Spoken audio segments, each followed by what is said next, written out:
Welcome back to Midco Sports Magazine. Kent Katich played basketball at the University of South Dakota in the early 1980s. He wasn't there all that long and he didn't play a whole lot, but he went on to make it in professional basketball. Matter of fact, he is still sought out by NBA teams and is making an impact in a very unique way. David Brown has his story. Basketball teams are generally divided into two separate parts, the stars and the role players. Kent Katich freely admits he fits more into the latter category. Shooting the basketball was my niche, and I wish I would have developed a couple other niches while I was at it. But yeah, I could shoot. Growing up in Des Moines, Iowa, Kent's shooting ability gave him the option to play beyond Dowling Catholic High School. Although big-name colleges were out of the question, he enjoyed one particular visit, to Vermillion, South Dakota. My impression of the Dakota Dome was cool. I mean, the dome was cool. Back in the day, it was a big deal. Katich joined the Coyotes in the fall of 1981, where he played for legendary coach Jack Doyle. But when Doyle retired in 1982, that began a 30-plus year odyssey to where Katich is today. We had a coaching change after my freshman year, and that kind of led to a little bit of discontent. After his second season at USD, Kent not only left the team, but college altogether. Sometimes you have to make hard choices, and I wasn't having any fun anymore, you know, and it got to the point where if you're not having fun, you gotta kind of look for other things. Katich needed a new role, so he drove to the land of stars, Los Angeles, California. You know, I didn't really have a place to land, so I ended up sleeping on some couches and cars a couple times. And by a strange chance, somebody asked me if I had heard of Giorgio Armani. And the next thing you know, Katich was on his way to Italy as a runway model for the notorious fashion designer. And while quitting basketball had led Katich to Europe, it was Europe that led Katich back to basketball. And then while I was over there, I got a call from Barry Glanzer, who I'd played with at South Dakota. And he said, hey, look, we got a team up here in Sweden, and we're gonna do a tour. Would you come play with us? From basketball to modeling and back to hoops, Katich was starting to have fun again. But then he noticed his former and current teammate doing something odd. It was at that point that Barry Glanzer was doing headstands. And I said, what are you doing, man? And he's like, I'm doing yoga. And I was like, okay. And of course, he goaded me into trying it, and I couldn't do it. And I went, okay. And he was in the best shape I've ever seen a guy in. So it piqued my interest. And when I'd left Sweden, I decided to see what it was about. And that sort of led me to the next journey.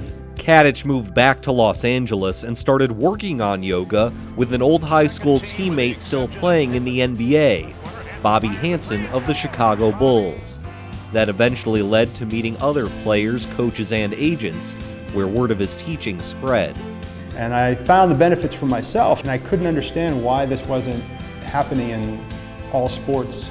So for the next probably 7, 8 years, I just immersed myself in it and practiced, 3 or 4 hours a day, doing it myself, learning as much as I could, educating myself, working with different teachers, traveling, and developing my own practice. And now this is Katich's court, in the heart of West Los Angeles, where movie premieres are right across the street, but the stars are right here. He does all, different sports, and different body types and different people from all different walks of life. So I figured, it was a chance for me to, just have that extra little edge. On this morning in early July, Kevin Love is avoiding the NBA trade rumors and focusing on maintaining his status among the league's elite. But I think for me it was, especially in talking to Kent, just pushing my body to the next level. Coming into the NBA, I was a little bit overweight. My flexibility wasn't the greatest, so I wanted to see how far I could not only push my body, but also my mind as well, and yoga has helped shape me and helped me do that. Just weeks after this session, Love was traded from the Minnesota Timberwolves to the Cleveland Cavaliers, where he's expected to be a key cog alongside LeBron James and Kyrie Irving in helping the Cavs win their first NBA championship.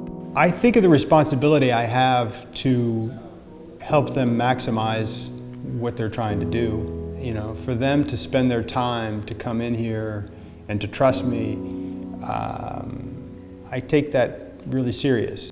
It's very personalized, I guess, to who he's working with, and you know, even outside of here, we talk about a lot of things that help you know, expand my game and, you know, help me off the court as well.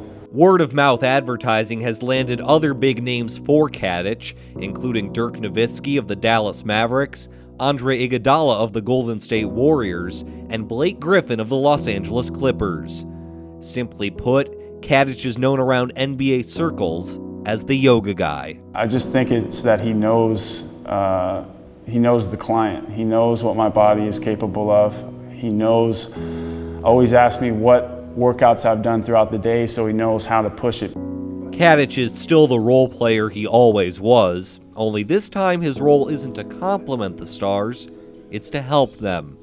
And through yoga, he's become a star in his own right. I just did not know that this was possible. And, you know, that's, for me, that's what was, it was somewhat of a profound moment about South Dakota, because I wasn't necessarily happy there, but I also realized that what I got from it is why I'm here today. Joined by David Brown, and Katich, he's just a cool California guy now, he really is. And you see him working with these individuals, but he's got a full-time NBA coaching gig, doesn't he? Yeah, you saw on the piece he works with Blake Griffin of the LA Clippers. Well, he's actually the Clippers' full-time yoga coach. He coaches the entire team. He's the only person in the NBA hired by a team solely for the purpose of practicing yoga. It's quite innovative, and he's making a living off of it. Very cool. Thanks, David Brown. When we come back, we will meet Jessie Combs. From the Black Hills to the sunny celebrity life in California. She's a car builder and an off-road racer and a world record holder. And her story is next.